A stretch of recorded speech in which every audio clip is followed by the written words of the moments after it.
I'm attempting to create a new world record. The longest time in which one has written a short story every day. Why am I doing this? Don't ask me. Anyway, hope you enjoyed today's instalment. 33. Peace. The doves soared overhead, overlooking the sprawling autumnal expanse of plains and fields of our mighty country. A shrill song escaping their beaks. It refused to echo.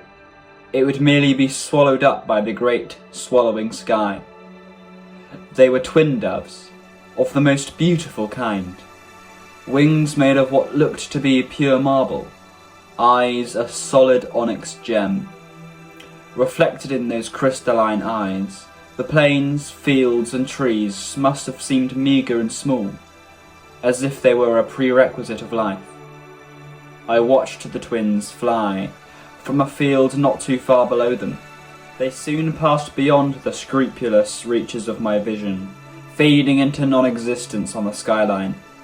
A small, wimpish zephyr slapped me in the face, knitting its fingers betwixt the small strands of hair on my chin. They stood terse, like straw, adamant in where they stood, yet always supple enough to lean with the wind before returning to its original position. The mangled corpse of the child reached out to me from within the backs of my eyelids, its fingers, bathed in that horrible sea of crimson, shuddering as they stretched out towards me, prying, needing. When I open my eyes once again, the crimson is washed away by a diaphanous tide of grass greens and leaf browns. The wind picks up for a moment, almost winter-like, sending a brief shiver up my spine. I lick my lips. I clench my jaw. The world keeps on spinning, and this sight always returns to me. Always. No matter how many times I am forced to blink, this peace-stolen land remains always the same. The wind crashes into my face, harder, forcing me into a wince. And then a blink, there it was again. The child, deformed and brutalized, on the floor of the hut. Its flesh was viciously splayed, like ripped cotton wool. Its eyes were dead and dirtied, its sightless cornea tainted by the soil. I opened my eyes once again, my head trained on the grassy earth at my feet. Even if I were to hazard a look in between the grass, I doubt I could see the dirt with my naked eye. But, morbidly, I could most certainly feel its horrid squelch beneath my boot.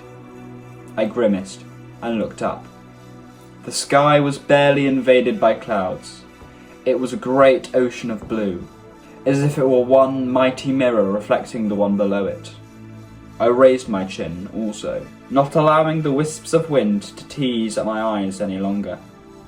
I continued to gaze off into the horizon, analysing every peaceful corner to its very last fibres. Our mighty country was as tranquil as could be, after our service. After my service. I struggled to keep my eyes peeled. My eyes were beginning to dry up. My focus was beginning to waver. No. I reasserted myself, hazarding a cough. The wind swept across the plain with a harshness I had never felt before, ripping into my eyes, making looking upon this peace-loving land as painful as needles stabbing into my eyes. I tried, with all the will I could muster, to keep my eyes peeled. But at this point, it wasn't my desire to admire my surroundings that kept my eyes peeled. No, I was barely noting it anymore. It was the desire to not see what was permanently seared onto the backs of my eyes. But, in the face of nature's anger, I was as weak and malleable as the wimpish tufts of hair on my chin. The dead child took a hold of my face, shaking violently, chaotically. It rubbed its cold, crimson-bathed, mangled and splayed fingers into my cheeks, marking my face with a permanent, slimy reminder of it. Its blood. And when it looked at me, no humanity could be deciphered from its gaze. Or rather, no life. Where perhaps an accusatory glare or a pleading grimace should have been, only the stark nothingness of death and grime clung to its eyes. "Don't forget," it said, through ineffably still lips. "Don't forget me." When I opened my eyes once more, It seemed as if the child's shivering shudder was contagious, and I had caught it. With a small moan leaking from my throat, I crumpled to my knees, clutching viciously at the skin of my scalp. I didn't dare look up.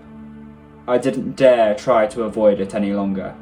I merely stared at the hints of soil behind the veil of grass, blinking repeatedly, viciously, over and over and over and over again.